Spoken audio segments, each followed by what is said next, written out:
There are moments in life when we suddenly realize we have gone very far, but not in the direction we once hoped for. We stay busy, we try, we keep hoping. Yet deep inside there is still a sense of emptiness, exhaustion, and being stuck. The problem is not that you lack motivation, but that motivation has never been enough to fundamentally change a person. This video is for those who love themselves enough to no longer want to live a half-hearted life. In 2026, you do not need more fleeting inspiration. You need inner strength, strong enough to restore order to your life.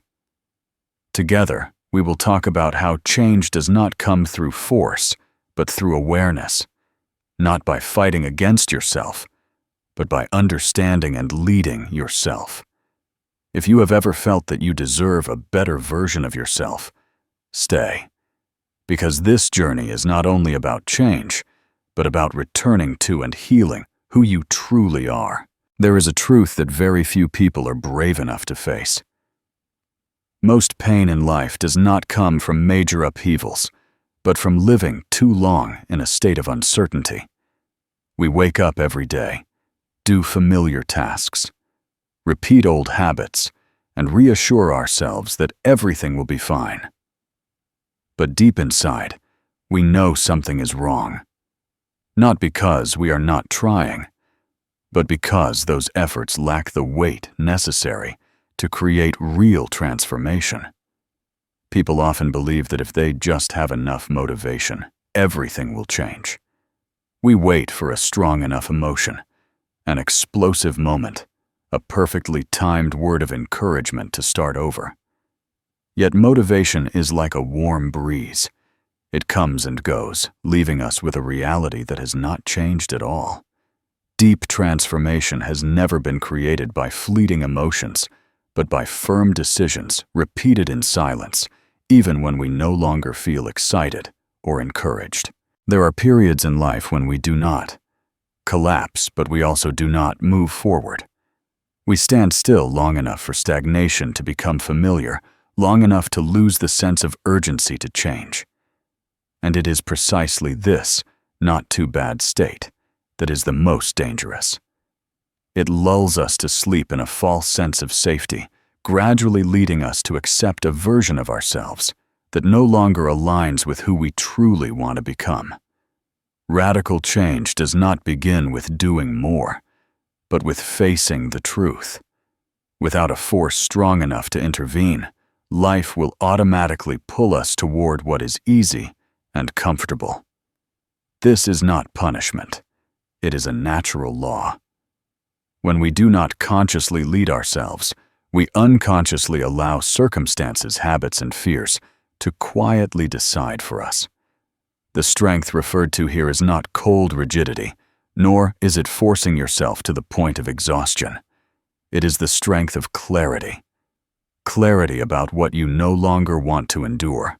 Clarity about the price you will pay if you continue living the same way for another year. And clarity about loving yourself enough to stop postponing your life. When we allow ourselves to face that truth, something strange happens. We stop searching for motivation from the outside. We begin to act not because we feel ready, but because we understand that if we do not act, the exhaustion and regret will only grow heavier. That is the moment inner strength is awakened. Quiet, unshowy, yet resilient enough to steadily rebuild life from its very roots. There is a question that quietly governs each person's life, even though we rarely name it. Why do we know we could live differently, yet continue to remain where we are? It is not because of a lack of opportunity, nor entirely because of a lack of ability. Most of the time, the reason lies in the fact that we have grown so accustomed to standing still that we consider it normal.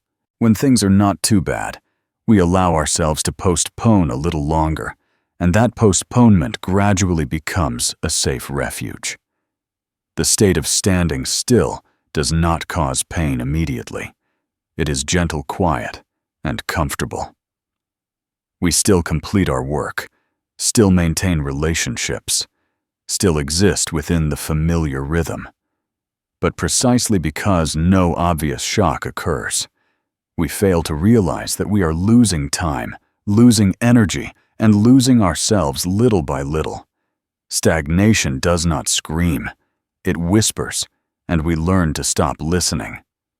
What is dangerous is that people do not only stand still in their circumstances, but also in their awareness.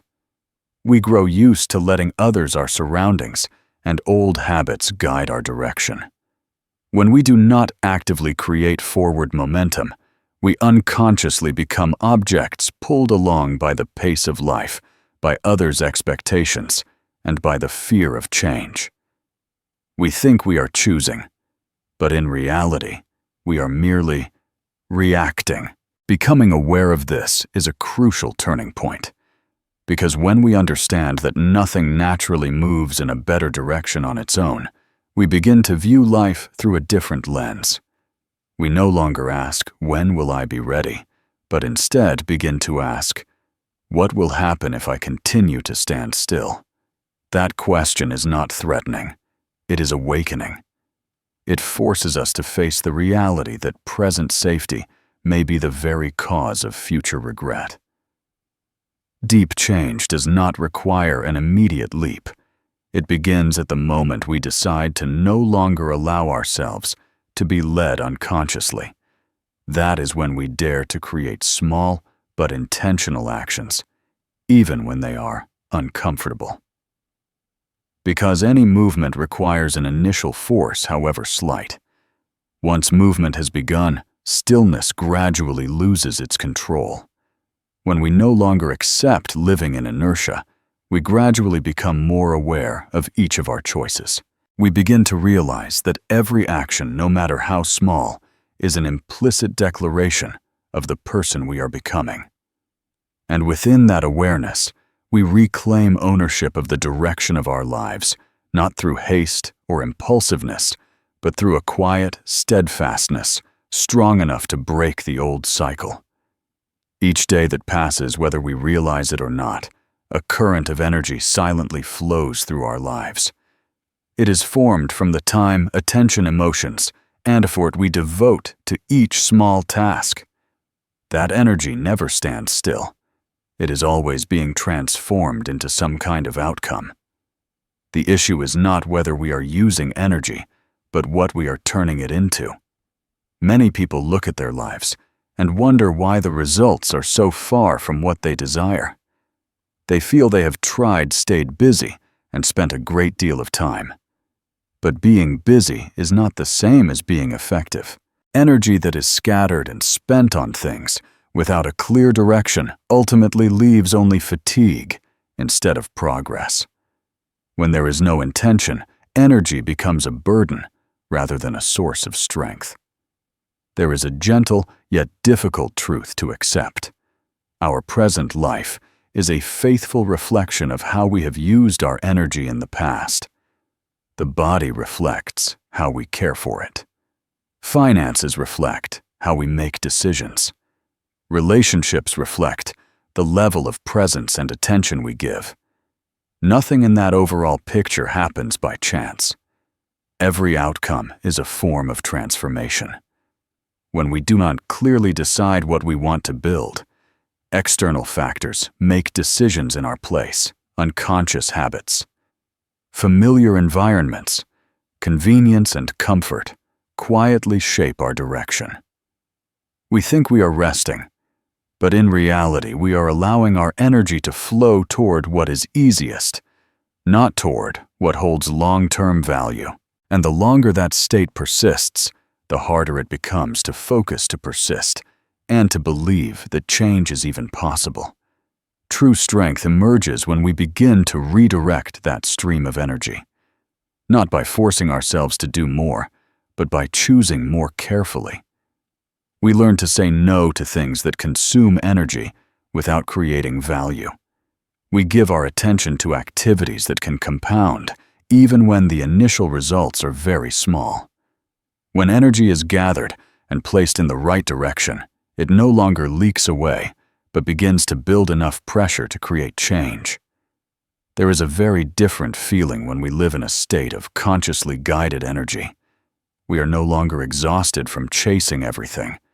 We become calmer, clearer, and gradually feel a confidence that comes from within.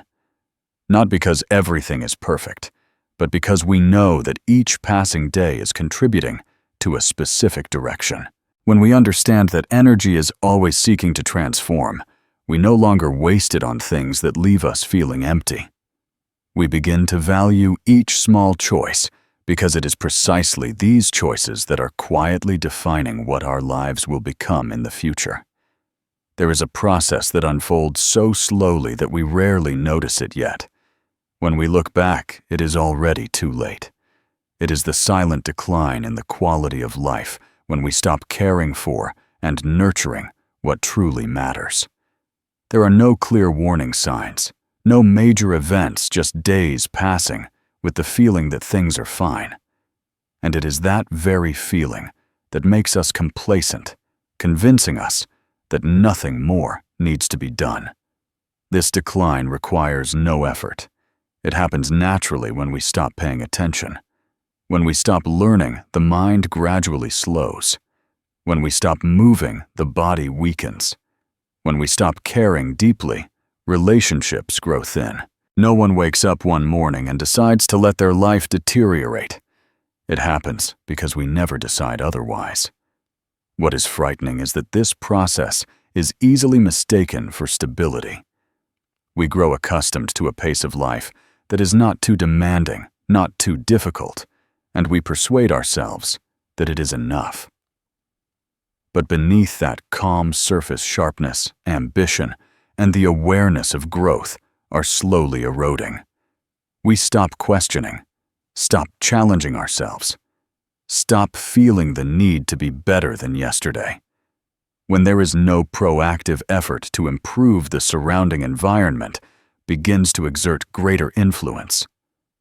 Old habits pull us back toward familiar choices. Convenience pushes us onto the easiest path. Lower standards gradually become the new normal. We fail to realize that each time we choose what is easy, we are trading away a part of our own capacity.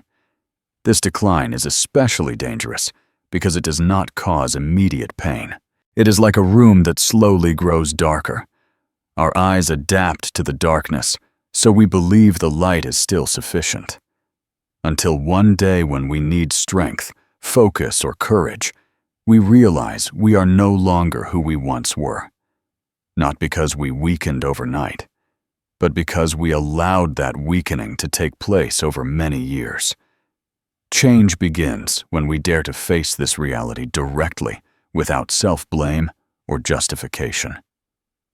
Simply understanding that if we do not actively upgrade, our lives' deterioration will operate on its own. This awareness is not meant to create fear, but to awaken responsibility. Because the moment we begin to care again for what has been neglected, however small, the process of decline gradually loses its power. When we return to attentiveness to the intention of improving each day, life begins to recover in a natural way. Not loudly, not suddenly, but clearly enough for us to feel that we are living, not merely existing. In the journey of life, we often tend to search for external causes for things that do not go as desired. When everything falls out of rhythm, we talk about circumstances, about other people, about timing not being right. Those reasons are not entirely wrong, because life is always influenced by many factors beyond our control. But the problem arises when we allow those factors to become the only explanation, even a justification for not acting. There are things we cannot choose where we are born. The past, we carry the unexpected events that occur. They affect us, create difficulties, and sometimes leave wounds. However, influence does not mean decision. Between circumstance and outcome, there is always a gap, and within that gap lies our own choice. When we forget that gap, we hand over the power to determine our lives to something outside ourselves. One subtle yet important element is the way we speak to ourselves. When we repeatedly say things like, "Because of this, I can't," we are quietly training ourselves to believe that we are powerless. Each time our capacity to act narrows a little, not because reality has become harsher, but because we have accepted a passive role in our own lives. True maturity begins when we clearly distinguish between what we can not control and the responsibilities we cannot avoid. We cannot control the rain, but we can choose to carry an umbrella. We cannot erase the past, but we can decide what the past will teach us. When we focus on what is within our reach, energy is no longer wasted on resentment, but is transformed into action. There is a particular strength in taking responsibility without self-torment. It is the moment we acknowledge that circumstances may be difficult, but our response is still a choice. From that position, we no longer wait for everything to be favorable before we begin. We act within imperfect conditions with what we have. That very initiative creates a sense of inner stability and self-respect. When we stop handing over decision-making power to external factors, a subtle shift takes place. We no longer feel pushed along by life, but begin to sense that we are steering it, even if the pace is still slow. Each small decision becomes a quiet declaration that we are no longer living by reflex, but by conscious choice. And it is from those choices that life gradually changes direction, not by magic, but by responsibility, practiced every day. There is a truth that is rarely stated plainly. No area of life can truly stay the same. We often comfort ourselves by believing that as long as we do not do anything wrong, everything will be fine, but reality operates by a different logic. When we do not actively nurture something, it begins to wear down. Decline is not loud. It happens so quietly that we think we are standing still, when in fact we have been sliding backward without realizing it. Money is a clear example. When we don't learn how to manage it, grow it, or protect its value, we don't just lose opportunities, we gradually lose freedom of choice. Financial worry seeps into even the smallest decisions, causing us to react rather than act deliberately. One does not need to spend recklessly to run into trouble. It is enough to stop paying attention for long enough, and pressure will form on its own. Relationships follow a similar rule. We assume that past closeness is enough to maintain connection, but time does not favor assumptions. When we stop listening and stop being present, distance emerges gently. There are no major arguments, no obvious conflicts, just a gradual drifting apart that leaves us surprised when we realize we no longer understand each other as we once did. Intellect and skills do not stand still either. The world changes every day, and when we stop learning, our knowledge slowly becomes outdated. Sharpness is not lost because we are incapable, but because we no longer place ourselves in a state of growth. When the mind becomes accustomed to passive consumption instead of active training, focus and creativity quietly decline.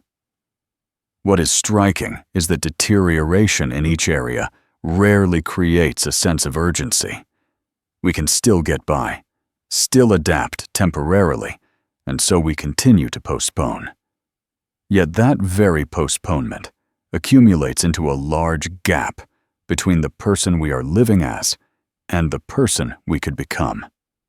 We begin to get used to lowering our expectations, not because we no longer have dreams, but because we are tired of being disappointed.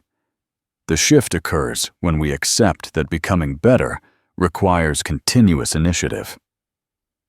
Grand gestures are not necessary, but consistency is. Each day, a single small action directed toward improvement is enough to reverse inertia. When we choose to learn one more thing, nurture a relationship, or organize our finances, we are sending a clear signal that we refuse to live in gradual erosion. When that awareness is sustained, life slowly regains its natural rhythm of growth. We no longer try to maintain what is, but learn to move forward steadily, understanding that only intentional nurturing creates real stability. There are areas of life where responsibility cannot be transferred to anyone else. Regardless of circumstances or past experiences, we are the ones living in our bodies, inhabiting our closest relationships, and facing our inner world each day. It is in these places that truth is revealed most clearly because there is no distance in which to hide or postpone. The body is often the first to send signals, yet we tend to ignore them. Prolonged fatigue. Declining stamina, the heaviness we feel upon waking each morning, do not come from a single day. They are the result of many small choices accumulating over time. We do not need to do anything extreme to become weaker. It is enough to neglect self-care for long enough. When the body loses strength, the capacity to withstand mental and emotional pressure declines as well, making everything else more difficult. Family and close relationships clearly reflect how we show up. We may feel love, but if we do not give real time and genuine attention, distance still forms.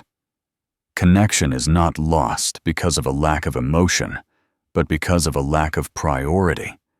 When we allow work worries and exhaustion to consume all our energy, the most important people receive only what is left over. Gradually, intimacy gives way to routine, and routine turns into distance. The inner world is a foundation we rarely pay attention to, yet it determines how we respond to everything else. If we do not actively cultivate calmness, clarity, and deeper values, the mind will automatically fill itself with anxiety, comparison, and unnecessary noise. When the inside is chaotic, we are easily swept up by fleeting emotions, easily lose direction, and easily compromise with choices that no longer align with who we are. What these three areas share is that they cannot be improved by promises or vague intentions. They require real presence, consistent and conscious. A healthier meal, a more attentive conversation, or a few moments of stillness to listen to ourselves are all small actions with deep meaning. They send a message that we respect the life we are living. When we begin to care for these foundations, a subtle shift takes place. We feel more grounded not because everything is perfect, but because we are no longer abandoning ourselves. Inner strength does not come from controlling everything, but from taking responsibility for what is closest to us. And from that quiet care, the capacity to face the outside world is naturally nurtured steadily, resiliently, and deeply. There is a very quiet moment in every life when we suddenly understand that time does not stand on anyone's side. It does not push or threaten. It simply moves on, carrying away opportunity's energy and versions of ourselves we have not yet become. In that moment, we realize that waiting is not neutral. Waiting is also a choice, and its cost is often only visible when it is already too late. Life does not change because we understand more, but because we live differently. Understanding becomes meaningful only when it is transformed into concrete actions, repeated daily, even when no one is watching. The deepest changes are rarely loud. They take place in how we wake up in the morning and the decisions we make when no one is supervising, in whether we choose to face ourselves or avoid ourselves. There is a liberating truth: no one is coming to save us from our own lives. And that is not as frightening as we once thought. Because when we stop waiting for someone else, we begin to return to the source of strength that has always been there. Not the strength to be above others, but the strength to live in alignment with what we know is necessary. even when it is difficult. Discipline is often misunderstood as rigid and dry, but at a deeper level, it is a form of love. It is how we protect our future from the easy choices of the present. It is a quiet commitment not to abandon ourselves simply because we are temporarily tired or discouraged. When practiced with awareness, discipline does not take away our freedom. It restores our ability to choose over the long term. There are days when we move very slowly and days when we doubt ourselves, and that is completely natural. What matters is not how we feel on any given day, but the overall direction we persist in holding. Each small action, when aligned in the right direction, has the capacity to accumulate into a profound shift. Perfection is not required. What matters is not turning away from what we already know to be right. When we live with that sense of initiative, life gradually becomes clearer. Not because every answer suddenly appears, but because we no longer avoid the important questions. We learn to walk alongside uncertainty, supported by a solid foundation from within. And in that steadiness, we not only change our own lives, but also create a calmer, more grounded space for those around us. Radical change is not about becoming someone else. It is a process of returning day by day to the most honest, resilient, and fully alive version of ourselves. If you have made it this far, you may also sense that real change does not come from a single explosive moment, but from quiet choices repeated each day. The life you desire is not far away. It begins with the decision you make right after this video ends. If what you have just heard resonated with you, give yourself a small commitment. Do not let today pass in exactly the same way as yesterday. Subscribe to the channel so we can continue this journey of living with awareness, steadiness, and depth together each day. And if you are ready, leave a comment about the first thing you want to change, because the moment you put it into words, you have already begun.